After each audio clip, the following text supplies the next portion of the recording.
শীতের পর যখন হালকা হালকা গরম পড়তে শুরু করে তখন সবাইয়ের বাড়িতেই এঁচোড় প্রায় রান্নাই হয়।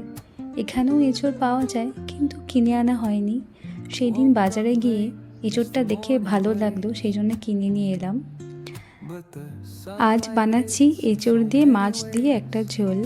প্রথমে আমি এঁচোড়গুলোকে সেদ্ধ করে নিয়েছিলাম, তারপরে মাছ ভেজে নিয়েছিলাম, তারপরে কড়াইয়ে পেঁয়াজ, আদা, রসুন সব রকম গুঁড়ো মশলা দিয়ে ভালো করে কষিয়ে তাতে ভেজে রাখা আলু আর এঁচোড়টাকে তার মধ্যে দিয়ে অনেকক্ষণ ধরে কষিয়ে জল দিয়ে সেদ্ধ করে নিয়েছিলাম।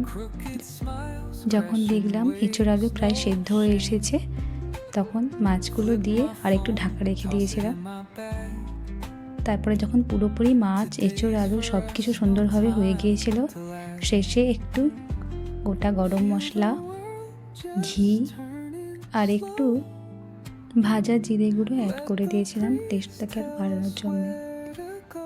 যাই হোক, এঁচোড়ের তরকারি কিন্তু আজকে রেডি।